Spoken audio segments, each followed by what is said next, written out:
toyebi nini fali akomaka toyebi nini fali akendaka nango. Ce qu'il fallait pour parler que Bokecho a tenté, oui réellement Bokecho a tenté, fallait pour pas raison. Qui ne tombe pas bas, il y a on répond de Bokecho.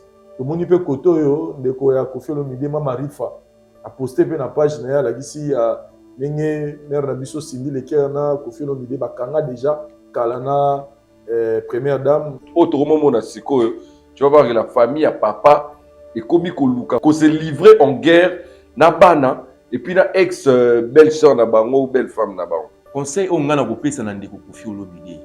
Tika ko sala ba vidéo na Cindy. Tika ko exposer vie privée na yo. Donc ba vidéo bo ça na Cindy na lobi bien za conseil na ko pesa na ndeko Koffi Olomide. Ba vidéo Cindy azali ko sala na ndeko Koffi. O bazali ko tia na ba réseaux sociaux yango ni ezali à la base ya ngambo mususu o tozali komona Didi Stone ata maman na yazali na posa ba filmer te ako filmer maman na yeka kananko Osaka est parmi les gens qui nous disent ici que biso ata to kindara poto te to beta to vivra bien to beta dans la ville tout le temps to zora balar to sara ni donc nyonso wana ezali du mytho preuve omoni contraste sali Osaka Akimi na poto ba bobo sponsoriser nga mais ozo préférer bo no foot ba musicien bazo uta libanda. Lady Pose a na kin ku ba yebiete. Moi je décris le manque de professionnalisme. Je dirais pas de l'équipe entière de Ferré, mais je parlerai de gens de la communication de Ferré. Et ça, il faut sauter, tournée américaine.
Vincent Chilouizi, étoile de la presse.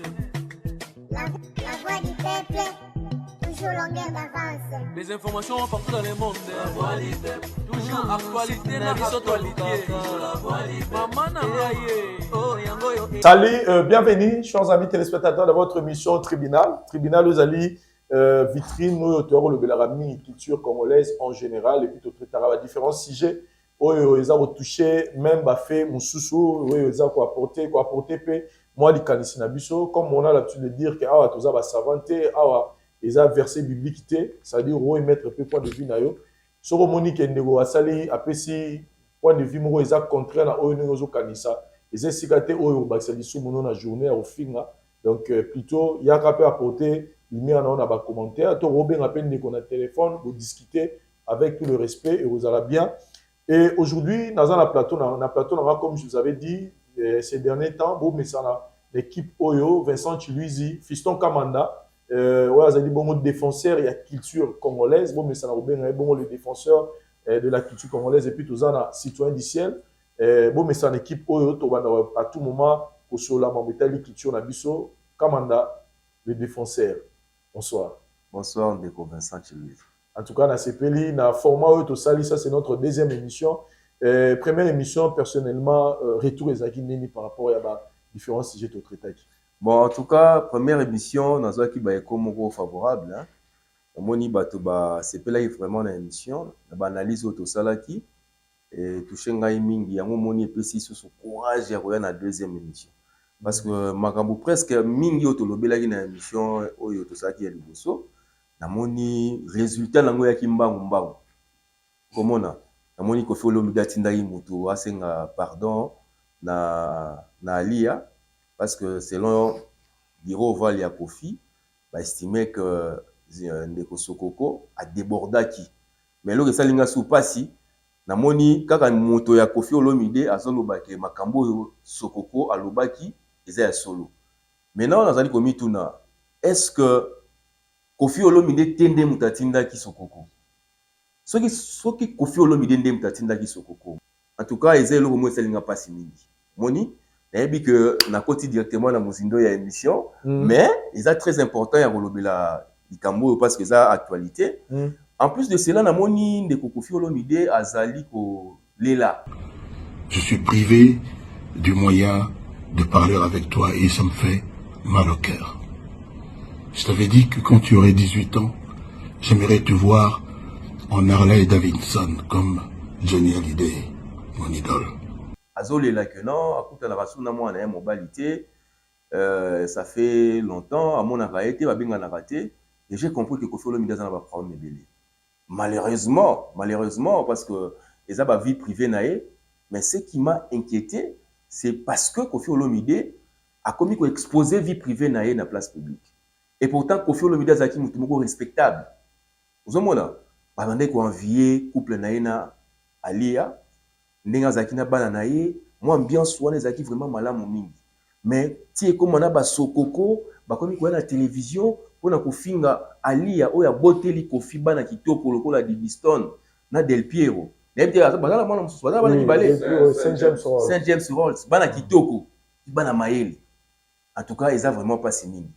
Donc le on a ngana loba yango na. Na retenir yo kambala moko là maintenant tout le monde comme on dirait moi ba guerre moko médiatique, il y a ba vidéo, il y a ba photo. On vient de voir une photo qui fait le buzz dans les réseaux sociaux lelo surtout. Automoni Mama Lia.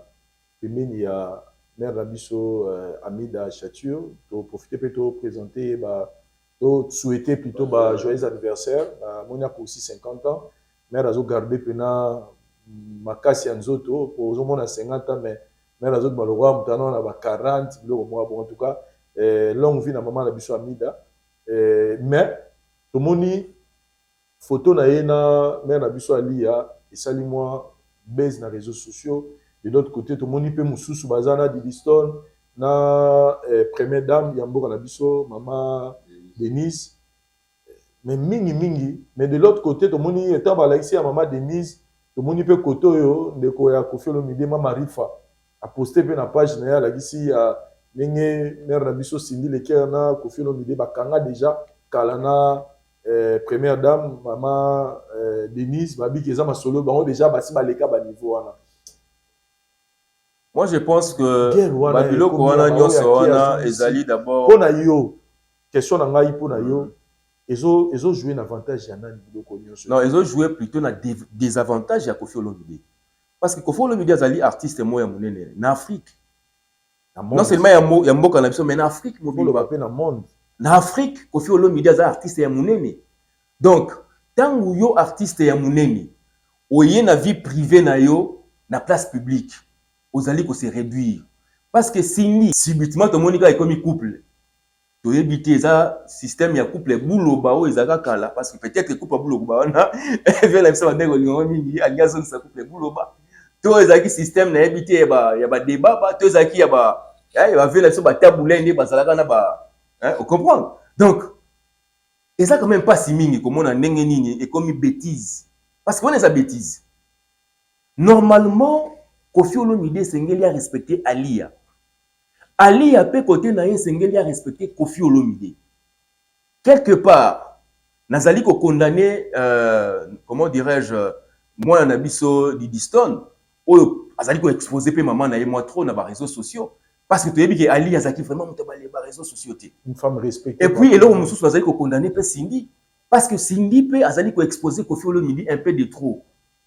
Ce qui lelo Cindy na Koffi bazali ko vivre en catimini. Tout bazali ko vivre na bango ne baza kaka ne baza ensemble wana to éviter ce baza moi je ne sais pas parce que n'a pas confirmé loko on a évité mais so eza réellement que bazaka moi si na mobali. Ba ko kina mo pe ko sala bolingo na bango sans que mokilier yeba.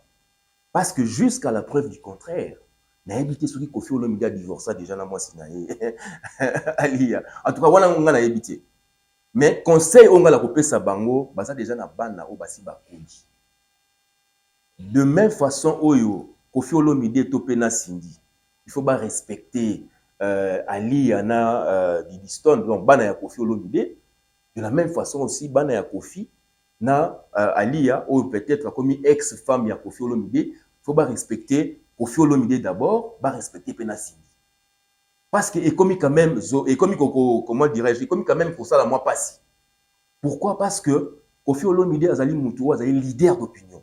Un leader d'opinion, Azali Moutou Oyo, après ça, Azali quoi imprimaka, idéologie, modèle, makambo belé. Mais tant qu'il y a déjà à comme il y a bêta concert pour la deuxième femme, nami tuni est-ce que ça ka Kofi Olomide biso to yebi, to eza mususu. Donc na habité hein na bande ko na o ya nani ya bureau oval ya Kofi. Na habité rôle na bango pembeni artiste Kofi Olomide. Parce que to yebi Kofi azaka na bureau mususu ba sipo jazz na été so ba kenda wa ba viona. Et comment est-ce possible lelo Kofi Olomide akoki kolinga ke vie privée na ye ezala exposé makasi boye alors que toyebaka Kofi na makambo wana te. Bon eloko musu esalinga bien otuna nga question ya photo hein. Bon na sepeli kaka pona moni parce que biso no toyebi lisolo ya mère na biso Amida Alexa na mokili que moi si azali mutu faut ko respecter. C'est-à-dire que biso no toyebi que ceux qui mobala azaki na moi si bakabwani au mona moi si bon et comme moi ndenge moko boye et tout moni que mère na biso Amida c'est-à-dire amata ba level azo mata ba level bon et par rapport à parcours na ye ndenge amati ba level tina ba niveau pe que mutu nyo sokoma pe abi que soit dans la moi si na ndako ça ba jeter po arotika pe amati pe niveau peut-être au motel pe na musique donc faut respecter basi mais ce que par rapport à ndenge ya mère na biso ndenge zaki ko mona ye na mama lia e bangisi mo mokili balobi ba msu ba komi isolo mo ezawana dans mère mais ce que les soleils zali en tout cas ce que les soleils zali on sait là parce que biso nyo so lelo to landa ki discours ya Sokoko azol ba bêtise sur Alia en tout cas ça là il passe mais ngalelo na osepela ngena mona pa Alia zino bali na ye hein donc maman Alia a super mal mususu pe et que comme la vie na ye ya yemoko si réellement makambo Sokoko aloba ki soki zaki ya solo et moi j'encourage ça na beteli maman Alia maboko parce que peut-être pe amonaki que makambo oyo eza koleka na ndako wana peut-être ya moferi ezalaki makambo bandai ko Ils pas si les locaux bêta masolo ya boé na télévision. Voilà, merci beaucoup Fiston Kamanda. Na garde na muké na ya pa ya ndeko na ngai citoyen du ciel to bande mission sans citoyen du ciel. Après ça bonjour na bande no sur TikTok ko ba otala ko mikolo ba ça golo citoyen du ciel sit ça au saralate kuna. Bonjour mon frère. Bonjour Vincent, bonjour Kamanda, bonjour la bande sur otala biso. Et ça va bien. En tout cas, communauté TikTok Mobimba, après Simino Mbote, n'a déjà que message est ça. Chaque dimanche, to banda kosala, to banda décortiquer banzembo, on va bien une analyse musicale vraiment, pour la forme. Nous sommes banzembo contexte, n'eni bat composer, pour étudier vraiment banzembo dans chaque dimanche dans Citoyen du ciel à partir de 13h30. Voilà, en tout cas, Citoyen du ciel, photo ya Mayana Biso Amidana Ali et le BC réseaux sociaux, ma casse personnellement pour la au commentaire. Bon, en fait, Amidana, maman Amidana, madame Alia, bah rose appelle amitié na bango, ba femme. Ex-femme, je peux dire, il y a un musicien. Peut-être qu'il va garder ma relation à Bango et puis il y a une invitation, il y a un anniversaire. Ils n'arrivent pas anniversaire, il y a maman Amida. Donc, je pense que ceux qui sont dans le lien à Bango d'amitié, c'est normal. Et tu as vu, que ceux qui personne utilisent avec une citoyenne, en fait, c'est au canapé photo. Et ça. Mais comme des Kamandalobi, comme Marambouya famille Olomide, comme on a beaucoup plus exposé sur la toile, alors contexte et comment on changé. Donc contexte est changé par rapport au Toyebi histoire il y a maman Nabissa Mida et puis comment Kansaloro là sa mère Ali à moi école moi nini mais je pense qu'ils en aura par rapport à relation d'amitié famille et à souhaiter à Ben Sandegona et puis une photo et bato mususu ba komi koloba comme Kamanda tout koloba tout à l'heure a dit mère Nabissa Ali azali dans d'autant à base artiste musicien il faut là un exemple na bango on cite souvent maman la biso aussi de Jimampata on cite Nana Ketchup, il y a Fali Poupa, on cite mère Nabiso, on citait mère Nabiso Alia, que c'est tout cas au monde maman Lia té, na ba délire, na ba biloko moko boye, non, c'est une femme, elle est trop discrète, trop kati, trop parler. Mais on dirait muta zongisi, azo exposé mingi maman Lia na ba makambo, on dirait ça Didiston. Oui, effectivement. C'est comme si Didiston peut jouer Gemoro boye, ya kiti ça peut valeur ya maman parce que silence ya mère Ali il peut jouer na problème mais plus l'histoire n'inga zoya na mon réseaux sociaux dirait comment qui s'appelle Valère maman na ba tu belé ba lo ba bon non mais ba lo ba teza c'est que obiso to mon appel parce que il faut signaler que Didi Stone à Loba on a ma page que je connais le joueur et son jeu et puis à Loba pe que ngaye azo ressembler vraiment na papa na ya yebi ko sala ba buzoba ndenge mon papa na sala yebi ko sala makambo na ndenge son papa sala donc je vais confirmer que Mère Ali, dans tout ça, Mère Ali reste toujours en arrière. Elle a toujours. Moi, je souffrir na guerre la famille du père. Parce que, autrement, tu vas voir que la famille à papa est comme qu'on livré, qu'on s'est livré en guerre, na bana, et puis na ex belle-sœur na bango ou belle-femme na bango. Et puis, comme qu'on luka bacha, Kofi Olomide, non confirmé, et pas dans Ibsaka Mandake Cindy, c'est la femme de Kofi, parce que par rapport à la publication et à Mama Rifa, a commis vraiment que monsieur et madame Cindy Kofi Olomide. Mais ça m'arrive officiellement, c'est ça le problème. Oui, voilà tout le monde. C'est la femme de Kofi Olomide. C'est la femme. Okay. C'est la femme de Kofi aujourd'hui, selon c'est donc Bazo Lukabako Tsabango en guerre ou eza inutile. Alors l'enfant en tant que enfant, Toloba même attends il y a artiste Fali pour Panaba na Nebimagi. Au moins quand il y a toujours divorce, les arana moi effet mo et aliénation et ça la mara niveau bana. Bana baluka toujours ko luka protéger le parent au bango pour d'abord sentir qu'il a faible. Donc Didi cherche maintenant à protéger sa maman. Mais Azonuka protéger mère tout en lâchant ma valeur mususu au biso congolais toaranango ndeti ngai peu importe ce que je peux avoir comme différent na papa nanga. Je sais pas même si na personnalité publique na éviter so na attaquer papa nanga na ba réseau. Donc azobosa na moi batik moko boye bon yango moni ezo luka ko livrer ko salora ko exposer maman na bango mais leur maman jusqu'à la preuve du contraire elle n'a jamais parlé elle reste dans l'anonymat mais la fille fait le jeu na papa né entre bango na bango basta parce qu'il faut dire que Didi pe na mode tout na ba blora ba styliste wana azape star na coin na et aolinga asala guerre to Alexa papa maman na bango nani Alexa papa na bango na famille ya maman ya papa na bango o bazo luka ko diminuer bango o ba luka ko humilier bango. Mais dans tout ça tous un peu vrai.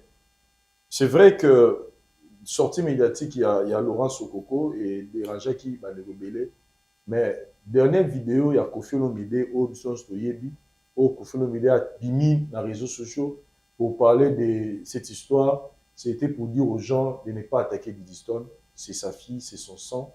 Et deuxième vidéo, tout le monde a les amis Kofi Olomide qui se plaint que moi, a manqué, a commis à 18 ans, les fils qui bien en attaque. C'est-à-dire que de l'autre côté, on voit un papa qui est en train de montrer combien Bananaye, Azad d'accord, na oizo les cantrés, na Bananaye, et puis Ban les bazar ont manqué. Quelque part, tout le que j'ai des incompréhension ou quoi parce que Kofi en soi parce que jusque là tout le monde a plus attaque il y a Didi Stone na Instagram na blog tout mais ce total il réplique à papa et ça a plus que l'accès na batu de ne pas attaquer Didi Stone c'est sa fille et c'était Saint James et nani Del Piro à combien ils ont manqué et puis bisonos toyebi na banze motu ya Kofi.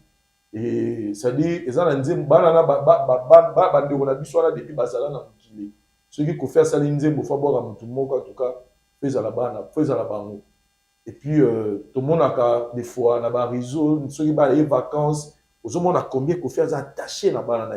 J'ai eu la chance au Keninda kwa Kofi Olomide partout sur côté na ndaka Kofi tu vas voir partout il y a que Bilonga bana na ye partout les trois.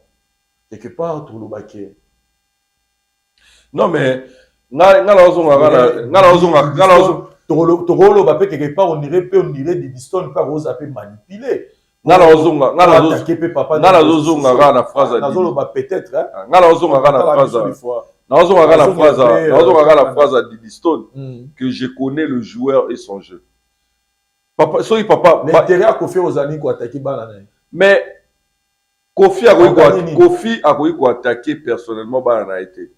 Mais Negoka Mandalobi, l'équipe de Kofi vient s'excuser par rapport à l'acte de Sokoko, mais confirme quand même, dire Nyon Sona va faire au Sokoko à lobby. Donc, moi aussi, je conclue que Kofi a joué jeu. À Tindi, ce qui va finir à Bimi, à l'excès de Papa Malab. Et ça, je vais au salle. Pour gagner Nini, en fait. Ce qui a au salle, a gagné sympathie à Mokili. A gagné sympathie à Mokili. Parce que ce sont. Non, mais ces enfants, ce qui est là, ces enfants resteront ces enfants. Yeah. Peu importe ce que ça au salle. Il les a aimés, mais l'affaire. Comment les lots de Didi Stone, tu connais pas tous les noms à Bana Kofi Olomide. Mais si on connaît Didi Stone, c'est grâce à Kofi. Mais c'est son œuvre. Il y a un Zoloba. A gagné rien par rapport à Bananae parce que peu importe, à livrer Bananae, à ça, à Bananae, ils resteront ses enfants. Mais à gagner quelque part sympathie, il y a population, où il y a déjà bango moko, livré à faire la toile. Alors, on a besoin à garder l'image moko et pas Batou, que Kofi c'est un bon père, Kofi aime ses enfants. Parce que Lelo, mon kile kabouane. Si on est dans le réseau, tu vas voir qu'il y a des gens qui défendent Maman Lia na Didi Stone. Et ça, la Batoupé, ils défendent quand il y a Kofi Olomide. Alors, pour que à se laver, à Alexa Batouké, malgré tout ce que vous parlez, moi, ma famille, na lingaka ba na ngai. Anga salango mais to yebi monde onde évoluant. Fiston Kamanda, s'il faut donner un conseil à Didi Stone, parce que, comme on vient de le dire, Maman Lia, Azaneka, na mort bina bina, nazo bina bina niwana, alors Azane ne sengo, azo vivre na Azana souffle de binae, Otope, Kofi Olomide pe buna oti ne Sénégal, pour mettre la musique nae. S'il faut donner un conseil, selon Fiston Kamanda, pour mettre fin à l'Ikambo, de tourner page au web, ça Kofi Olomide ni, au web, ça peut Maman Lia ni, parce que ce sont les parents de Didi Stone. Oui, avant d'appeler ça conseil, dans le bagage, au moni jeu des dames, où ils ont pour jouer à ping-pong, où ils ont ça entre Kofi, na peut-être ngambo ya Maman Lia na Didi Stone, ils ont bazali koluka ko se victimiser. De l'autre part, Kofi azolinga se victimiser comme si aza papa malamu et que a besoin mon abana na ye et que Ali azobo ya ke amona bana na ye. Et de l'autre côté, Ali a bien qu'Azolo bâté, mais Didi Stone, ou Azalakana, maman nae Ali a, Azali peut justement, pour que Kofi Azali, justement, papa Mabé, ou Azali ko humilier, maman na bango na ba réseaux sociaux, parce que Kofi Olomide, Azali ko s'exposer un peu de trop, na Cindy les cœurs. Donc, ce qui n'a pas ça conseil, on n'a pas ça n'a Kofi Olomide, tika ko sala ba vidéo na Cindy. Tika ko exposer vie privée na yo. Donc ba vidéo pour ça na Cindy so que ça na lobby bien ça conseil na opé ça na ndeko Kofi Olomide. Ça conseil on na opé ça. Donc c'est-à-dire quoi? Ba vidéo ndeko Kofi Olomide azali ko poster peut-être na Cindy. To pe ba vidéo Cindy azali ko sala na ndeko Kofi. O bazali ko tia na ba réseaux sociaux yango ni azali à la base. Ya ngambo mususu oto tozali komona Didi Stone ata maman na yazali na posa ba filmer te ako filmer maman na yeka kananko azali peut-être ko loba peut-être pas azali ko sala de sorte que ayo qui s'appelle côté mususu pasi biso comme ba observateur to lembi scénario oyo to respecter ka Kofi Olomide tant que grand artiste ya mboka na biso et puis grand artiste ya Afrique parce que ce qu'on a Brazzaville Eza na ba artiste mso baza kuna pe bana ba problème na ba famille na bango mais ba exposer bango te. Ngana ima mbulika na Brazzaville te na ndenga ya culture. Mamboleka na Gabon. Na Gabon bana ba artiste te. Toké na Côte d'Ivoire, il y a des artistes là-bas. On peut passer na ba vie privée na bango. Mais nani oyo akoki koyebisa ngai tombola mosapi yo moto oyo yebi vie privée ya artiste moko za na Côte d'Ivoire. Pourquoi est-ce que makambo nyonso ya mabe ezalaka na Congo? Jibabo ya na amida awa problème ye na Congo ato yebi mbala moko. Oyo boya yeba na soki na nani boye. Kofi Olomide na nani na maman na biso alia. Problème. Donc faut mokili mobimba. Bayeba que il faut mokili mobimba bayeba que Kofi Olomide azana accepter ya komona bana na ye ya boye on eza ba vie privée. Nous avons a besoin to yo kanzembo ya Kofi Olomide album nini o ya bimisi. Oza komona nous avons besoin Kofi Olomide bimisi album na to kende to somba to yo kanzembo. To ka ba œuvre ya artiste. Mais ce qui est comique et artiste ba comique oya na place publique pour exposer ba vie privée na bango. Ils allaient dépravation et mœurs. Ce qui est na justice moko boye o penze ezali justice allait ko fonctionner. Babilo ko wana ba kangela rango batu. Parce que bango basali ba leader d'opinion. Tangu elo eselenga pasi koyoka que ndeko Kofi Olomide alingi abeta concert to pa beta ki concert pour la deuxième femme. Et abeta on peut te. Tiens na lobby elo eselenga pasi. To yoka ki on a ba réseaux sociaux. Et ça coûte na batu ba leka ki justement pour na ko critiquer yango. Vous en donc tu peux ça moi si valeur. Côté pe ya Didiston na maman Lia na kosenga na Didiston. Il faut koyeba ko respecter papa na yo Kofi Olomide parce que yenda zali papa na yo. Ozali na papa mosusu te à part Kofi Olomide. Ozomona na yebi ke souci ya Didiston eza que papa na maman bazongana unité wana ezonga ndenge ezalaki. Mais bokoki kosala ngo pe dans le calme. Donc c'est-à-dire na ngambu pe ya Didiston na maman Didiston tika ko poster ko exposer maman na mingi na ba réseaux sociaux. Pour régler ba compte parce que yo okina ko zaka photo maman na mona photo ya maman nous sommes à Kinshasa mais eobi makaka neti kaka mbwakela. Ozomona donc ce qui côté ya Kofi Olomide ba stopper ba poster na bango ba sala na ba réseaux sociaux na ngambo oyo pe ba stopper ko publier au mona kimi osala nini ekota ceux qui m'écoutent ngana to beta suma solo. Voilà, merci beaucoup Fiston Kamanda. To attaquer deuxième sujet na biso ezali bongo comme on a dit citoyen du ciel l'autre fois to mekaki ko talisa réaction na biso par rapport à Bokechu ninga kena ina cimetière. C'est un sujet qui a beaucoup dérangé mais to comme on a to se pas sali constat ermo peut faire au moins côté na ba commentaire. En tout cas, quand on a te dit que nini fala komaka, te nini fali akenda nango. Personnellement, au kamisi nini ningo mona mo pe fali pa ya tiki pe liloba na commentaire combat tintin lo mama. Je pense que c'est une bonne idée pour la fali pour pas ou bien ya tika na nega activation na wana ka kipara ko lo ba na so ga pour ba commentaire azara mingi na publication que ya ba no commentaire. Tu trouves que à un moment c'est aussi normal que ce que l'équipe est trop fallu pas bimarane ou bien article n'enga zara tout le monde qui mis na ba commentaire te bon na que fali pour pas azo exprimer ras-le-bol azo koka ko comprendre te que ils ont la bâtiment pour nga ba empêcher culture congolaise ezala na sol français na mboko eza bango te et puis azo ko comprendre te que bâtiment qui se disent nationalistes combattants, républicains, mais bazo bunda en dehors et sol congolais. Mais en tant que grand artiste, moi je pense qu'il doit garder le calme. Aluka opé ça ba combattant raisonné. Naïbi que concert naé à réunir ba moyen tout pour le concert en ebetama. Sécurité, assurance, maramutu. Ils ont bien pour que concert ebetama. Mais à éviter de commentaires parce que ça sera quelque part aussi mal interprété. Parce que Kokoma Tintin, c'est une insulte. Il se trouve bien dans la casquette qui ne tombe pas bas. Il y a un répondre Bokechu qui passe son temps à insulter les gens gratuitement.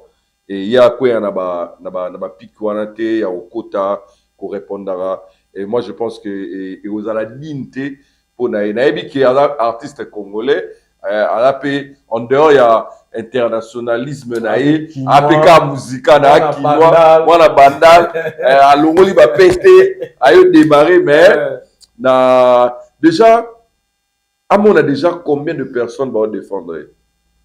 Il y a même des Camerounais au bazoïb sa biso ba congolais que le concert de Fally ce n'est pas seulement votre concert.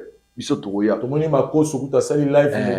Et ça, Jomo Camerounais Mikolo na TikTok, wala Mohamed. Na so Joana Souka. Joana live ne tu so le bara lingala à Kitio. Poyabi Fally Poupa et aujourd'hui un artiste africain, panafricain. Donc bino ba congolais. Si vous pensez que Mbora na bino ba bazo kufa, boya na bino concert wana te. Biso moko ba africain Touya autour de sa concert à Fally. Donc, il doit voir tout ça, à mon avis, combien hasard influent. C'est pas pour rien. À côté de la liste, il y a 50 personnalités influentes dans Forbes, d'Afrique A. Donc, titre à bon, moi, FPC attitude, il y a qu'à activer vraiment Kakipa Kakokolo. Au-delà, il y a cause à la musique canapé, au-delà, il y a cause à la ras-le-bol. Parce que comment les là, surtout, affaire où il y a cimetière, c'était très fort, c'était très fort. Les gens essayent de voir ça là-bas, mais actuellement les Akindoki. Et c'était choquant au monde neurono congolais qui ont dans le cimetière pour au kufa pour kamoni yo au sam. Oui, ngala choquant on a mon choquant za mukie Joves, choquant za mukie. Bon, Rwanda, je me demande vraiment, là, tout na moutoune nini, à rekomati na niveau wana. Or, yé moro bokechu. Laisse pas mona qui est au commentaire fala sali. Ils en ont fait un bino yemba. Je dans la pose ça ba kende non, na djonga wana place ba na beta musique. Toute vraie distraction que tu y a moi bon, djonga okula. Excusez. N'habite que ni on est dans distraction ni mais là dans le langage de bango il y a bango ba combattant ne ba benga que musique concert les a distraction. Or concert c'est un événement le 25 et l'étami et l'équinamo mais on a tout le monde chaque samedi dimanche ba on a ce programme pas de bakenda non pour noter pour bango va se retrouver donc Fally Poupa aigle par la terre. Fiston Kamanda, ngala yepana yo par rapport il y a réaction il y a les dipensés azali bongo artiste musicien chanteuse na Cameroun. Fally Poupa zo que beta concert mo na stade mo ya Cameroun kuna et il y a eu beaucoup des annonceurs ba sponsors de ba ebele les dipensés a mega pour réagir disant que biso ba kolomboka biso ba toyo tozawa bozo tika biso ngana ngena ça l'événement la moko boye bobo soutenir nga bobo sponsoriser nga mais vous préférez beaucoup le foot aba musicien bazo utalibanda mais ce qui est artiste au lobby on a ba sponsor au lobby ke bakenda qui va préférer Fally ce ba mona ke yé aza mieux que Fally ba ngeba zoé to ba ngeba sponsoriser so ba ngeba betisa un concert to ba ko ko sponsoriser na ma mususu. Donc, c'est-à-dire que omoni na mokili il faut weba ko ni matin ya mutu. Moi je pense que réflexion na ye zali vraiment côté tenir débouté. Ozomona pourquoi parce que Fally Poupa lelo a kobeta concert aza le seul artiste na Afrique mobimba. Ou a kobeta concert na Madagascar ba topé ba kei ba yoki pe musique na pe ba sepeli. Parce que lelo na Afrique na ebité ba artiste baza na bango ba beti mais Fally Poupa lelo il faut vraiment que j'étais ba fleur. Nenga ki na mekano ko beta sete na eloko moko tiko ba wa ya ba faire ba commentaire à Fally. Mais ce qu'il fallait lobi ke boketu aza tente encore cité. Boketu ngala okende kutu au-delà kutu ya o Fally lobi. Ngala oteko yesa bino awa ke boketu na premier mutu. Ochaki tembe. Comment est-ce normal mutu mobimba au vanda na poto na Belgique? Parce que ngunda c'est azo déjà. N'invite à ça comme kanda non. So aluka suni. abunda po na mboka. Mboka nini oyo Mboka eza na azokundela. occupation. Parce que ye Boketu aza belge. Vérité eza ke Boketu a changé la nationalité comme belge. Yo belge ozobundela po na Congo na pona na Belgique. Est-ce que Boketu bena lingi mboko? Ce qu'il fallait pour parler que Boketu aza tintin, oui réellement Boketu aza tintin fallait pour pas na raison. Parce que ce que Boketu fait azali ko boma culture ya mboka na biso. Yango ngai tant que défenseur ya culture ya mboka na biso. Na lobi na côté les mela mutu nyos. Eza ba combattant. Oya lokuta wana soki ba babin soki ba nanyo na bona ibosa ba réunion.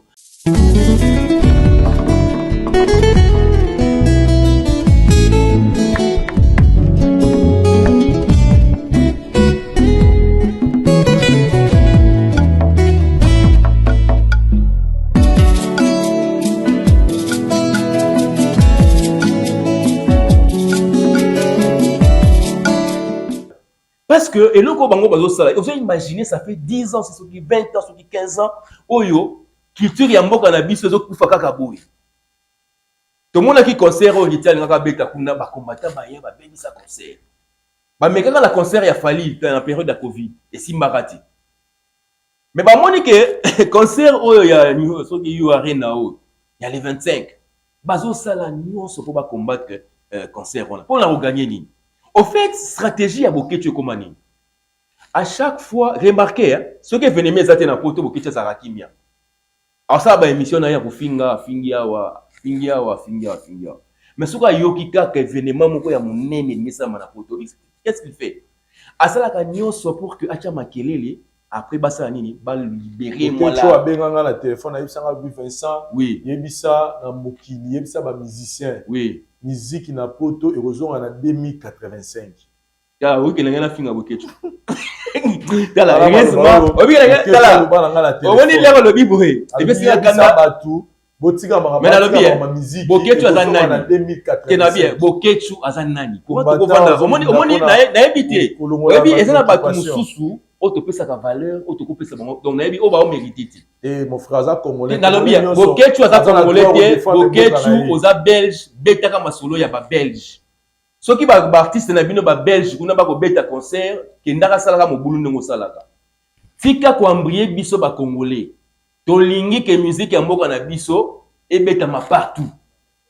Parce que ba artiste et musicien wana bazali quand même na ba message oyo ezali important oyo bango ba lekisaka pour que bato oyo bazali banda ba yoka pe ba comprendre pe que non peut-être na Congo tous na moi problème moko boye peut-être pe ba fali ba yimi banze pour belé ba Koffi Olomide ba yembela Congo ba artiste belé bazana ba yembela pe Congo ba opesa pe ba message ozali important oyo pe bato oyo peut-être ya Congo Brazzaville to pe bato oyo peut-être ya Côte d'Ivoire bato ya Cameroun to pe ba pays mususu na Afrique bazaka pe na posa ba yoka pe musique na biso pour ba comprendre réellement qu'est-ce qui se passe au Congo. Mais Boketu, je pense que et comme il t'a musiko il te mettre fin na buzoba ya Boketu parce que Boketu ils a combattu. Ils a connerie. Yebisanga combat nini wana o esi la rati. Voilà, merci beaucoup Fiston Kamanda, bonne réaction à yo. Citoyen du ciel, Borolobanini par rapport à réaction à Pati Saraza, la petite Pati Saraza en beauté. Vidéo na salaki pour démontrer dans les dit que les maramwana ya bao congolais ou camerounais voyez tous des êtres humains, on peut évoluer partout nous voulons. Et comment tu avais trouvé sa réaction dans les réseaux sociaux? En tout cas, d'abord, avant, la réaction, il y a Lutu Pati. Donc, Keneming n'a réagi par rapport à Lady Ponce. Moi, je pense que l'artiste à confondre Makambo.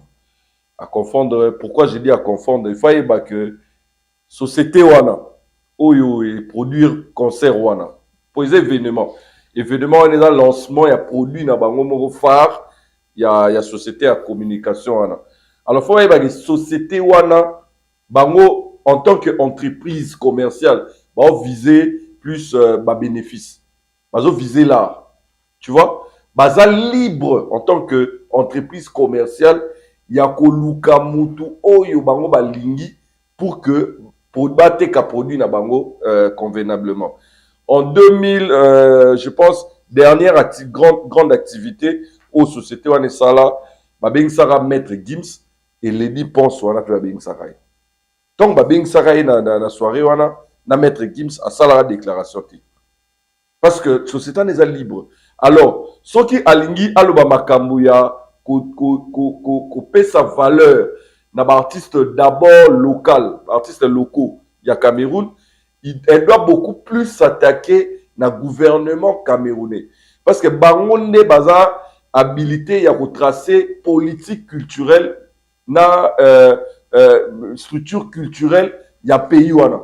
C'est-à-dire quoi? Tout le monde a même na balé. Dans les pays locaux, l'Arabie Saoudite, ça peut s'exemple. Joueur l'Abisso camerounais, Vincent Aboubakar. Azaki obligé, il y a un club, il y a Al Nasser. Parce que tant que Cristiano a y na réglementation, il y a championnat, bah, jamais qu'on a plus de 5 joueurs titulaires ou 5 joueurs titulaires dans le club à étranger. 5 ou 7. Alors, et ça là que, il faut manquer à l'eau. Quand Cristiano est arrivé, ça a le choix. Il y a Longoli Vincent Aboubakar. Donc, c'est le pays. Ne soyez pas tché babi que non. Soyez besoin ça l'événement na Bino, na Congo, na Cameroun. Et que vos entreprises camerounaises, il faut valoriser Banamboka. Et puis, dans cet événement, Vincent Tuluise, pour que vérifier, Fally n'est pas le seul artiste en bête. Hein. Fally est juste tête d'affiche. Comme hasard renommé international, hasard grand artiste. Il y a 3 artistes camerounais bobeta na Fally na concert wana. Pourquoi a CT na moté? Peut-être on dit caché Fally ça. Non, pour mais ça caché té auto le belo mo awa, les 10 pense fala ça la tournée na Emoroboy. Et a sollicité qui société wana ba accompagner. Mais biso na bino toyebi même na mboka na biso ils ont un délai moro boye oyo ba société ba pesa na ba producteur de spectacles pour que ba bénéficier na ba sponsoring na ba. Et aye ezaki à la va vite et ça lui que ba sponsorisation qui était parce que ba on ba prévoit qu'il déjà événement là ba. Alors pour na Kulutu parti, moi je dirais à lobby marabwa bien dans la communication na wana ezaki a deux volets. Il y a Liboso Koloba que le monde aujourd'hui est un, il a raison. Il a raison parce que les lots avec système, mondialisation, globalisation, c'est-à-dire que les gens veulent vivre ensemble. Surtout Bisso en Afrique, nous avons beaucoup plus besoin de vivre ensemble parce que Afrique, les lots, souci n'a pas et mata et Bisso africain, tout tika pour envier l'Occident. Tu vois? Il y a un Moni Kadhafi par rapport à États-Unis d'Afrique. Donc, côté on a alobé le solo. On a Moni Mabé, na communication, il y a Patit Saraza, et ça que Lady pense, même si elle a parlé de l'affaire du concert, mais dans son poste, elle a quand même respecté l'artiste Fally. Elle n'a pas voulu dénigrer Fally. Elle a expliqué que je respecte beaucoup l'artiste, je respecte tout ce qu'il est, pour na nini, mais je n'ai pas s'adresser na yéti. N'a pas s'attaquer plus na société wana. Parce que baron bazo valoriser banité. Alors j'ai pas vu l'importance oyo Kulutu aroleka pour diminuer les dépenses parce que alors le bango a diminuer comment il y a oye bisaye que Lady na meko to meko contacter yo zo yambate to contacter ba manager no zo yambate toza koluele yo toza organiser événement pour la 10 ans à Fondation Fally to retia soit dans le stade des Martyrs soit dans le stade Tata Raphaël sachant que les 10 postes à la kin ku ba ebiete alors à outbet stade des Martyrs mais ça dit tout, c'est-à-dire que au lieu de venir se plaindre à la télé mon frère Barnabo il n'a pas le temps de faire Barnabo il n'est en fallait essayer $1 million. C'est que sûr Barnabo il a posé ça pour dire que il a un succès. C'est que sûr, sa première communication, il y a moins des autres signifié que les dix collés la tête, parce que monde le a un, et puis Fally n'est pas seulement, il est congolais, mais aujourd'hui Fally, c'est le plus grand artiste francophone. Voilà. Tu vois. Puis ce bengi, ce qui aux alentours ça va bengi yo, ça va succès, ça va tube na yo, les gens. Bon, je vois pas, na place où on a la moni important, pour place où on a et à l'oua à l'obinaye. vandania ou logoté. Non, voilà ce que comme interprétation. Bon, mais tant que tu as le bac, il faut y mettre un stade, dans le stade, dans le Tata Raphaël, dans nini. Toi, Mikolo, toi, ta culture, tu es c'est ça réponse au pays, ça y est. Réponse Wana en tant que membre, il y a président, il y a FIF, ou la fondation, où ils ont lié directement l'image à Fali. Ce n'était pas approprié parce qu'il n'a pas respecté l'artiste qui est Lady Ponce. Voilà. Affiche, il y a fait rigola, supprimer la page nae. Affiche où il y a nos biso, accord hôtel. Hôtel Accor Arena. Hôtel Accor Arena. Accor Arena, voilà. C'était. Ezaki Sengo pour la biso sur le monde avec Ferregola après performance dans ça dans le stade de Martyr. Et là maintenant il se lance dans la tournée, dans un concert, il y a mon dans Betakuna. Et on a vu affiche Ezaki supprimée. C'est l'homme enquête na Yosali. C'était dit à quoi? Tout ça, ces jeux-là, ils jouent mais matché, malongoli, parce que nous tous savons que page officielle à Ferregola, ils allaient logo avant Bacha, c'est-à-dire que ça doit être bien traité. Parce qu'on doit signaler que dans le site officiel, il y a encore rien à mon qui l'aurisati. Et après, pendant que les gens parlaient, tout le monde va supprimer. C'est comme si on appelle si bateau baloba qui raison. Mais c'est là enquête pour nous, c'était dit à quoi c'est quoi en fait le problème? Jusque-là, la communication officielle, il y a équipe à Ferregola. Même la communication officielle, l'équipe à Ferregola a été supprimée du compte il y a Ferregola. C'est-à-dire, tant qu'on va supprimer affiche, il y a concert, il y a la communication pour dire que tu supprimer Wana parce que dans quelques jours, le producteur va publier l'affiche officielle, il y a concert. Après quelques minutes, il va supprimer les sous-publications. Donc pour nous, tout est bien réponse exacte na Elokwana. Mais, la tribunal passé, to lobaki, que to moni affiche, biso to bandai ko to zela parce que l'actualisation est site et ça la main. To bandai l'actualisation, to boy ko to commenter dans le fond parce que to boy to ma tintin. To zela peut-être que dans 2 jours, 3 jours, Bercer au publier. Mais là maintenant, moi j'ai décrit le manque de professionnalisme. Je ne dirais pas de l'équipe entière de Ferré, mais je parlerai de gens de la communication de Ferré.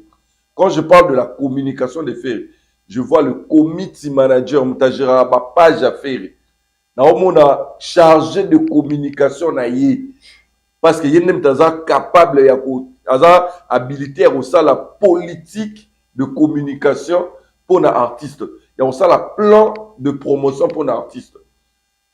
Nazomona bango wana comme si bazo la pressé ya ko agir to bazo sala makambu pour plaire à l'artiste. Je ne comprends pas bazarade un artiste et là on est na ba weli la susuke faut ba na sala boy pour artiste linga non ba on de ba artiste na ba erreur wana.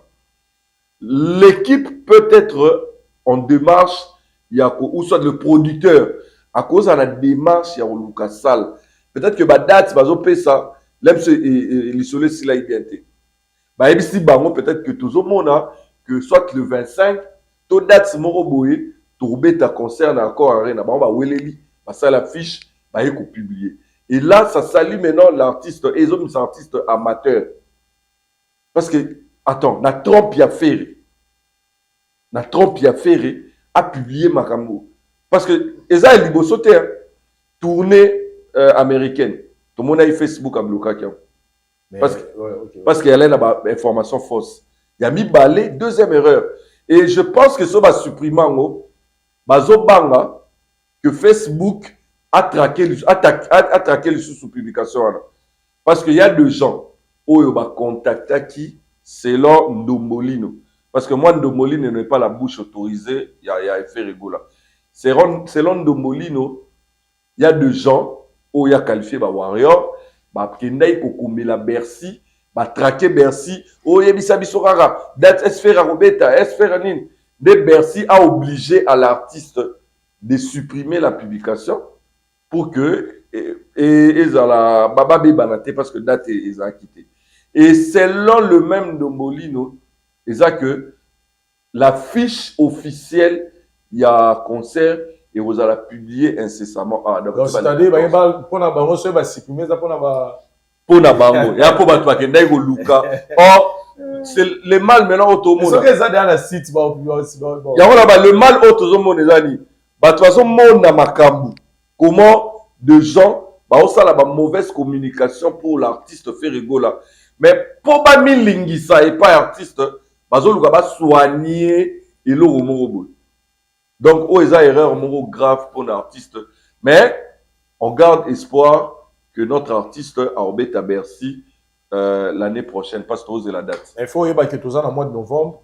Donc, ça, les bongo, faire la promotion, ça demande aussi du temps. C'est vrai que c'est Ferrego là, c'est un grand artiste. Il faut signaler. Taper Kalana Poto. C'est vrai que Batouazan, le mouvement a fait Ferrego là, Poto, na sala néné, c'est Bercy, mais il faut aussi du temps pour monter dans un temps, on s'en billet, tout ça. Mais Vincent, il faut signaler que accord arrêt nawana, ils ont Bercy, vieux mon père Bétaïté, Jiba Bétaté, Ouera Bétaté. Ils ont accord arrêt, il y a 20 000 places. 20 000 places. Et historiquement, tu yebi que même Bercy wana o ba vieux Bétaï, tu yebi que ba vieux musu batondi saté. Tout ça wana. Ah. Donc 20 000 ya liga mamunene. Tout ça wana, là il pas ya Fiston Kamanda. Mais retenons la date du 25 novembre pendant qu'on sera de l'autre côté. On a un concert et à Fali Poupa, on a eu à Paris La Défense. Ça sera une grande fête pour les bichos africains et congolais, plus précisément. Et à Abidjan, il y aura aussi un grand concert. Il y a l'artiste musicien Ferrego là, dans Sofitel. Donc, réservez déjà vos billets parce que Ferrego là nous promet que vous allez un spectacle Moragito avec son album Dynasty. On appelle le 11 na Iowa, aux États-Unis. Le 11, oui. Le 11 novembre. Le 11 novembre, aux Alapuna. Donc, préparons-nous déjà parce que Dynasty, Malé, mais les autres Kotabatu, Malé, mais puis je félicite l'artiste. Côté promo, il y a radio, en tout cas, Nazara na petit doyo kami ba CD, ba flash, na mutuka, mais ces derniers temps, Nazara kami ba chaîne radio, et je vous dis que je passe pas une ou deux fréquences sans que organiser ba faire rigolo là, la Dynasty Zobet. En tout cas, côté promo, côté radio, en tout cas, et ça marche bien. Ça marche bien, nous les encourageons. Bah, on a vu qu'il y a une stratégie, plan médiatique na bango, mais côté radio, en tout cas, on sent vraiment que l'album Mou Yassika, et il a fait rigoler les autres, ça va bien. Fiston Kamanda, Oko Baksani, par rapport à Nenge Jibé Piana, Papa Chéri, a préféré Gotika des danseuses aux États-Unis. Point de vue dans les années. Courage, maman, courage, hein? Courage.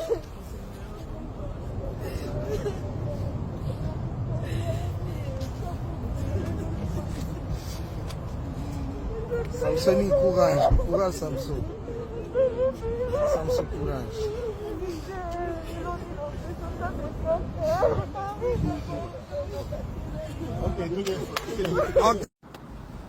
Sarah, Nelly, Karine, tolingi bino mingi. Nzambe abatela bino, tosala mosala malamu, ndenge biso bayanda bino tosala. Bon, moi je pense que Ezaïlo Omo est bien. Lingue a préféré Kotika bon les États-Unis. Peut-être qu'on a duré. Donc, nombre d'années au Bassala qui n'a pas le roi Zambota, par exemple, plus de 20 ans. On va pas payer, plus de 20 ans. Mais, est-ce que Kotika ont tourné aux États-Unis après? Est-ce qu'il y a un déjà vraiment cadeau? Pas cher à mon avis qu'il fallait ça là-bas. Oui, après 20 ans. Oui, beaucoup tu vas prier pour les États-Unis. Mais dans le billet, on dit bah rêve ou on a bandé que ça soit là, il y a poto États-Unis. Babilo quoi il faut bâtir quand. Pourquoi? Parce que et bon mis ça batou. Oui, ceux qui le bat bakati ça mer Méditerranée pour nos potes là-bas kota poto. Ils apprennent à musiciens. Ceux qui le bat bakoma au Kenya, à Angola, après Angola, qui Brésil, à côté États-Unis makolo. Ils ont rêve au musicien va faire ça. Mais tant que tu es au Kola, mon cher ami, les gens tant que tu es au Koli, maintenant tu es na poto na France, tu es na Belgique, tu es en Espagne. Mais qu'est-ce qu'il y a de spécial là-bas? Il n'y a rien de spécial. Les États-Unis, ils ont un bateau qui souffrir les États-Unis. Soyez batiki bango, que bapesi bango musala bapesi bango nayebi te soki batiki bango na condition nini je sais pas mais moi je pense que akoki kosala mieux que kotika bango ndenge wana et puis autre chose oyebi que ntango bapesi bino visa na ambassade po okei kosala mosala bapesi bango visa po bakebeta concert mais bozosala publicité ndenge bootika bato entre nous papa chéri atiki bango wana ekomi lokola ozwi bato moko boye baotiki bango ambassade mpena amoni mpena ke non papa chéri atiki bato est ce que prochainement soki ayeba bapesa so visa au moins que quelque part bamisien na biso bango moko nesu bazobomaka tutika moko après lobi yobe ekomaki ono bazolinga opesa biso visa te oyo bakombata basali boye alors que bino moko et par contre ngai conseil na ngai napesa papa chéri parce que j'ai comme l'impression que papa chéri abomi musique na ye moko. Comment ça? Mais comment papa chéri yo okozala album na ye bimi mais cri na oka moko eyebani eza ngobila mususu eza Fati Beto. Donc yo za artiste et musicien okomi ko yembaka na donc musique ko et comme nango betani ba seben abetaka seben ya ngobila donc seben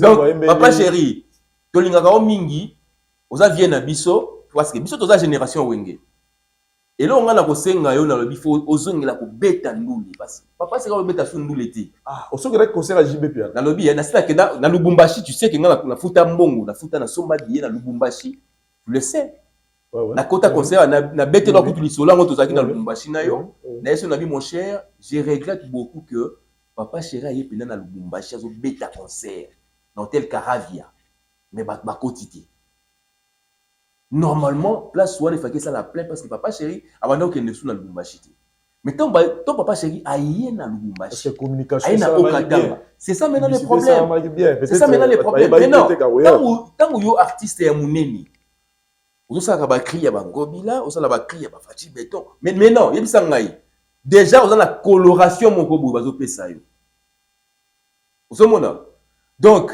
au lieu ya kozala mutu moko boye ozosala ba publicité ya bato moi je préfère encore papa chéri abete la biso sous banzembo banda ko beta ba neti ba omba banzembo kitoko papa chéri banda ko beta et papa chéri tozomona so beta so ndule donc zo bomandule donc yemoko mi pesi image ya moni Zaiko ba vie na biso na respecter bango mingi mais ba mi pesa li beaucoup plus na ba makino donc muso que les concerts Zaiko a dit que donc ekobina ozomona encore que ba cri ya Zaiko ezaki kutu susu bien ezaki mieux que oh le papa chéri a komi ko beta la biso. En tout cas, moi, je regrette beaucoup. Moi, je veux que Wenge BCBG et Zonga Wenge BCBG ou Ibanaï Kobeta, musique, il y a solo.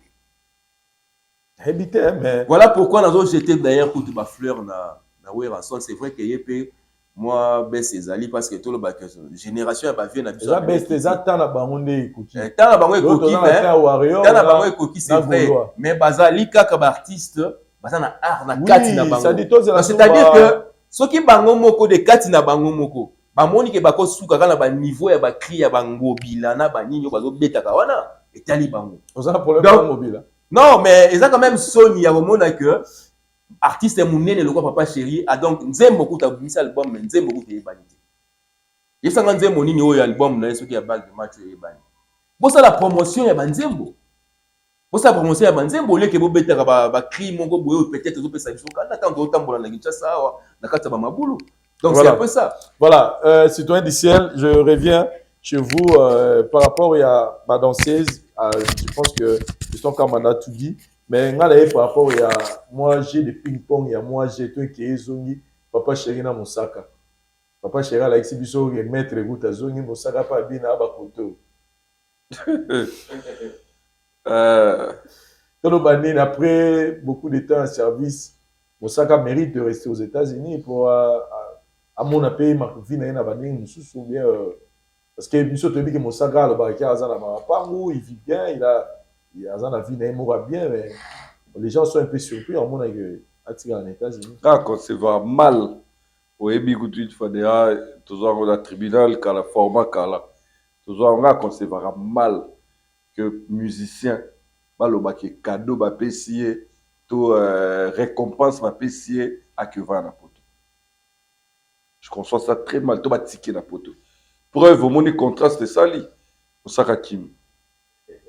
Hakimi na poteau. Pourquoi au bâtir la poteau? Pourquoi? Parce que artistiquement et loko fait ba bénéficier artistiquement besoin côté. Peut-être vie, stabilité, na yebi via Mosaka te. Ou alors la TV, sur les acquis solo, je pense pas qu'il y a tika. Donc stabilité, moi, et le roi Moutoua Lukara, na trompe pas musicien au bisoto yebi. Donc vous pensez pas qu'après, parce que bien dans l'année dernière, voyage dans il y a Poto en 2009. Et puis l'album qui est sorti. Non mais Mosaka est parmi les gens qui nous disent ici que Bissota to kindara poto te, to beta, to vivara bien, to beta dans la ville tout le temps, to zora balar, to sarani. Donc nous sommes des noms du mytho. Nous sommes du mytho. Bah musicien Jésus des nuances, parmi les musiciens Jésus des nuances au Baki. Et ça on a Ilunga où a voyagé, en tout cas là on était pendant beaucoup de temps. Tu penses que Ilunga, sera l'ini musala nae, sera se retrouver dans musala nae, il va vous dire que non, le roi n'a voulu non qui était na tika poto. Non, il va rentrer. Bah oh bah tika na poto, izaka ba oh atali, a monike so na zongi na ngai, na zongi la ga vi na nga ya malwe ya mawa, ya rolela ga ko sengaka, vomé na tika na poto. Mais côté à ba danseuse, moi je vais vraiment rejoindre Neroka Manda pour dire que Papa Chéri devait faire beaucoup attention. Il fallait être abaké nango. Fais attention, soit boyer ko lobaki ba kimi. Ba créateur que non, ba danseuse ba kimi na poto. Mais nango système batiki bango. Fais ba na moni musicien moi pipiou, Dolin sori Dolin. Na bo serve auto le dernièrement na ba TV a expliqué que Papa Chéri mta tikara bango na poto na bango zela biso. To keikin to ya pona nini enregistrement album sur internet Sony ay so rebo utiliser la kuna mais biso de bi communication et yara to ba yara bezaini que ba mis ba pipio ba kimi fait ba créateur stratégie parce que to yebi ngana ke za na ba artiste miso ba beta bango ba beta ba rouge na sol américain et puis so eza na mboka oyo eza pasi pona kota o biso tumato ya mo obundo o beta DV o sa nini les États-Unis. Tu vois? Donc, Papa Chéri, côté wana, communication, mais Soki, pour lui, il pense que, dans mon élo, on peut savoir, on a quinté, vome batikala awa, bunda vina bango, créer maramna bango, parce que les États-Unis, dans mon cas, il y a opportunité, mais ils ont la moi pas, si sont batikio bongo, ou aux documents facilement. Voilà. Donc, bunda, mais Mosaka, j'ai ping-pong, Papa Chéri, mon sac il va décevoir Papa Chéri et puis à décevoir Bisso de Yeba orchestre Papa Chéri avec ou sans poto va vivre bien. En tout cas, Fiston Kamanda, Tomoni musicien non moni je vais citer par exemple moni mouvement mo ebani ko sala ma ba musicien na biso à Congo, l'artiste la biso ya soutenir événement ya Fali Poupa ya You Arena na éviter soki les publications quand ne ba fondar na Facebook pour na moni vidéo té. On a moni Babi Nombe qui dit que à Sénégal, moi j'ai polémique, il a bandal, mais il n'a rien contre lui. D'ailleurs, il demande aux gens qui ne vont pas événement, il y a Eu Arena, et puis on voit beaucoup des artistes maintenant sont là pour soutenir leurs frères. Comment tu trouves cette idée tant que défenseur de la culture congolaise?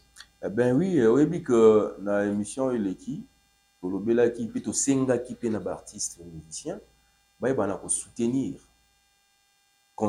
Gambela na internet.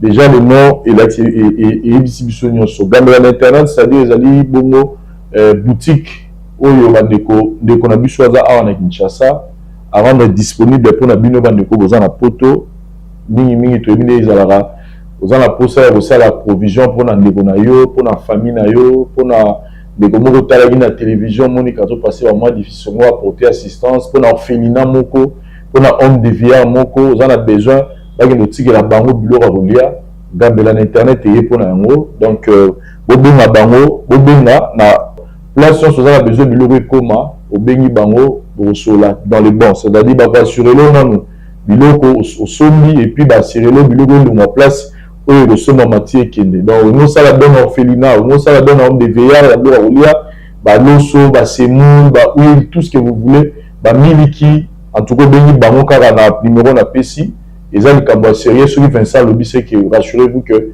Barbeza Pena correct. Je pense à les jours qui viennent, tu retires la monopée spot na bango et bango à tout moment. Donc, même si on a gambé là internet, au sommet bilo, on a osé la poto, tindika mbongo na yo, et bilo on a comme après maman leki, bilo on a qui n'est pas tata moi, c'est qui n'est pas maman, pas papa la biso, pas maman la biso, toi qui est un orphelinat, toi qui est un homme de vie, mon co, ou bien gambé là internet, bon maman la moi si mon a téléphone, ou après expliquer bino nini na rosa la pour que bloquer comment. Souci ezali bobengi Vincent pour na ba détail mususu par rapport à likamongo to bengi gambela na internet. Il fallait pour pas aller ko beta ezali justement pour na ko zongisa ba concert et banda ko beta makala na poto. Obi ki na kala ezali que ata mona na yo soki asengi ka comme artiste et musicien ou ndima parce que ebi que musique banda ko futa. Ozomona mais lelo musique est comment vraiment très difficile. Au monde, artiste et musicien à se retrouver. Pourquoi? Parce que musicien a vivre quand on a ba production et ba concert. Au minimum album na bino, boki bandi obeta ba concert. Mais et comment qui passe pour que ba concert et beta mana poto? Yango moni ba artiste peut-être ba moni so ba sangani tout autour ya fali pour na ko jeter ba fleur, na courage au fali azali na yango bien que ndeko boke tu azali komenga osala moi ba blague na yaso sala wana mais concert on fait sengele betama et puis ngai so na kosenga na ndeko fali pupa c'est vrai qu'asi asala ki déjà liste na ye bani mais so ka monika ko bengi ça peut ba artiste mususu o ezaki bazana ma facilité ba ko ya ko beta pe jour wana na New Arena asala yango parce que ezali des fêtes ya culture africaine parce que bato ba ko ya na concert wana ezaka ba congolais. Ça porte par la falité, hein, mais tout ça, analyse. Et puis, tout allez soutenir justement, tu en beaucoup en biso. Il y a moi, tout allez senga, hein, artiste musicien ou bazana nous réticents, ou peut-être bazali ko hésiter, pour jeter ba fleur na fali pour pas, ou bazali ko beta concert ya munene. Bino nyonso bo sanga na tout autour ya fali, bo soutenir concert wana parce que concert wana soki e betami. Boye ba ke lobby, bo koyoka ke tel orchestre pe et kena poto ba beti concert. Tel orchestre pe boaki asengi visa ba pesi pe bango ba 2 ans ba 3 ans ba pesa ifali pas. Ba beti ba concert pe ba zongi. Et loko mususu ya ko lutter ezali ndenge ba artiste musicien bazali ko kima na poto ndeko uti ko loba moi. Ezali loko mo ya bien te mon cher ami. Ce to lingi culture mboka na se mata. To longola idée wana ke soki yo artiste ba pesi yo visa ko mi na poto il faut ka kotika na poto non. Bako pesa ope visa ya 2 ans. Ok, au sali 2 semaines, au zongi. Ok, les sous sali mois nini boy, au zongi. Ok, au sali boy zongi, et baki bakotika jamais copier mais leur visa na l'ambassade. Parce que yebisa nga soko ok na poto, et artiste est combien? Parce que poto comme le cimetière ba musicien. Artiste et musicien est belé, bazali na ba talent est belé. O ba kima na poto, les soko landeli bango bien. O ba na na succès. Attention à bêter album. Donc, différence, il y a album, il y a un artiste qui m'a na poto. Na ba artiste na biso bazara awa. Au moins que oya awa bêter après bazara inspiré par rapport à bande ko na biso ba ki m'a na poto kuna. Voilà. Donc, na souci kaka ya ko défendre d'abord culture ya mboka na biso. Nazali ko senga premièrement que ba soutenir concert ya Fali et puis des deux, nazali ko pesa conseil na ba artiste musicien. Oyo eza peut-être que non, aussi moi chance que poto net Fali ndinga otomi ba musicien na yo wana. Donc, tout le monde que non, monsieur Moubaki, mais au petit fallait qualité. Vous comprenez? Donc, il faut vraiment soutenir la culture nabiso pour que tous on a un diapason, tous la guinée, parce que comme il y a un peu moins reculé. Très bien. Voilà. Je dois le dire, dans la salle constat, on a biso nyonso, bateau toujours ça là-bas, émission musicale. Bon, moi, je dois admettre que depuis Nazongeli, tribunal vraiment ça c'est notre deuxième émission. Je suis plus dans l'émission fait des sociétés. Je déplore que presque dans toutes les émissions on est plus c'est vrai nous devons soutenir l'artiste Fali pourquoi pour l'événement c'est une fête il y a mon nez pour la Congo mais nous oublions que l'autre artiste musicien Inos B a aussi un grand concert qu'on livrer le 1er décembre. Le 1er décembre, il y a bien un concert. Donc, les Camerounais, ils ont fallu pour pâter. Vous avez un Nosbi, nous avons vu à Congo, à Oubet, en Belgique, dans Madeleine, ils ont une salle, un spectacle. Donc là, j'invite tous les Congolais on a sombi bien na été bokene na billetterie ya salle wana bo soma ba billet seront là présents pour soutenir l'artiste et musicien Inos B citoyen du ciel. Et là on a na loba vraiment yango wana par rapport à ya soutien bah moi Maramo tout le monde ande ba musicien ba romo luka va soutenir concert ya Fally. Nga ma lo bango que ezala vraiment soutien moko sincère et ce soutien est sincère, tu vas voir que concert à Inos Binga on a ça là kiango live mobimba dimanche ou na nini na lobeli kaka Inos B. J'ai vraiment parlé d'Inos B na lobeli concert na ya Madeleine on a ils a grand concert pour sa carrière parce que depuis bandi carrière na e beta salle mambo na France na Belgique na Belgique ils a concert mo munene mais dommage malheureusement toyebi que na mboka la biso actualité et comment que ne mingi faire Fally on oublie les autres artistes donc côté on a vraiment un coup de chapeau Inos B se produira à Madeleine le 1er décembre donc calendrier il y a novembre on a décembre pour la musique congolaise le 25 novembre na You Arena to Silisi You Arena to yé le 1er décembre na Madeleine et pas à Inos B to longwela to ken à Londres le 8 décembre na Ovo Arena et puis to zongi les sous Belgique le 16 to vanda na ING Arena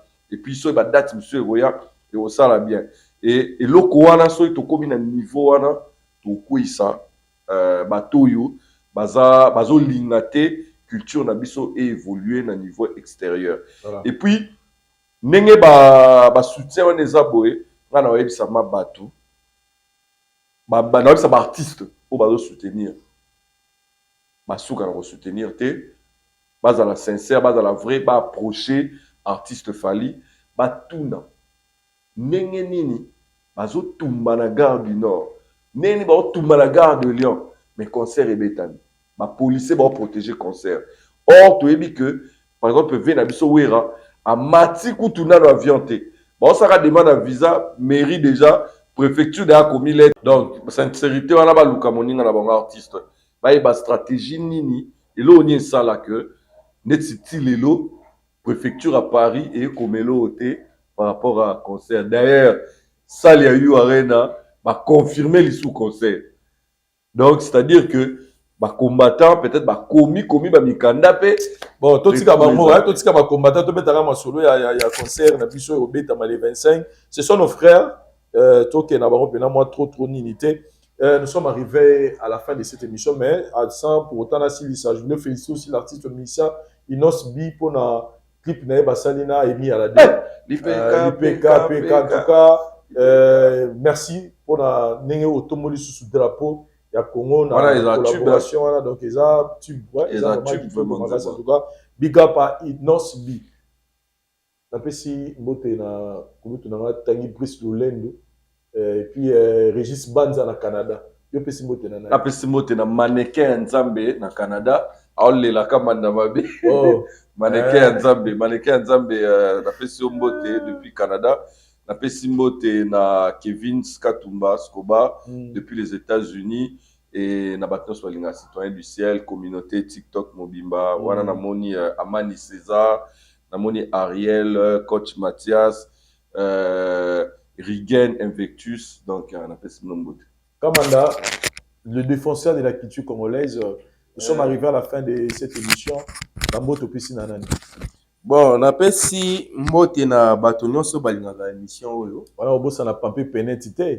Obosa na pe Orphée. Na pesi mbote na Pampé Penet, na pesi mbote na oui, na pesi bango mbote, en tout cas na pesi pe mbote na Terra Kimbinga. Donc wana za petit na ngai na Dubaï hein. OK. Donc ye pena ndem ta kangi masolo. Donc ya za pena soki émission na wezo leka. Ache pena écran j'ai ataka Dubaï. Ça. Dubaï. Donc c'est un peu ça. Bon, on va OK. Merci beaucoup. Gigal, Mutsunabiso pe na Dubaï, Torobo Sanate. Eman Gumba, les jeunes millionnaires, Mbotenayo, na PCP Fleury, les jeunes milliardaires na Chine, Mbotene Belé. Et puis merci na assistance de l'autre Ozagi na grand artiste Yambo Anabiso, Serge Luyeye, Azagi Nabiso.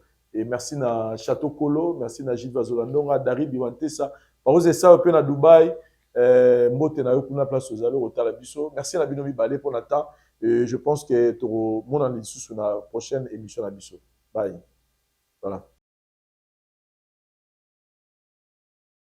Lisolo ezali espace au moni ezana simalanga oyo ezali bongo concession bazo kata mapangu 20 sur 20. Oyo ezali opportunité kitoko pona bino pourquoi parce que mapangu mingi to ya kosombaka awa na bamaluka côté ya maluku awa ezaka mingi fo kota na mutuka okoti na kati mais oyo eza opportunité kitoko ezaki nde botomona mituka ezoleka awa. Donc, concession na biso et bandika na macadam oyo. 20 sur 20, $4,500 américains. Pour na bandeko baza na posa kotonga bandaku na bango ya ba rêve na bango parce que lelo ki chasse ezo fongwama. Pourquoi pas kotonga ndaku ya rêve na yo nengo lingaka lupango mezala? Pourquoi pas koboma mbongo na yo na mabele parce que ebilobi nini ekozala te. Et surtout que les espaces moko za déjà développé bandeko mingi baza na bandaku awa basi batonga courant mai makambutu eza kitoko makasi. Donc awa tozali pour na ba contact nyonso bureau na biso ezali bongo na commune ya Lingwala na avenue Kalembelembe numéro 256 botunika na flat hotel Tenazia. Donc eza non loin ya commune ya maison communale ya Lingwala. Yito bobengi biso na nzela ya téléphone na ba numéro oyo bomoni toteli bino na se. Visite ezali bongo chaque dimanche na charge na biso bis ezali wana on a voulu faire visiter bino et si kana bino ndeko welela parce que awa tozaka na 229 parcelles ya pamba.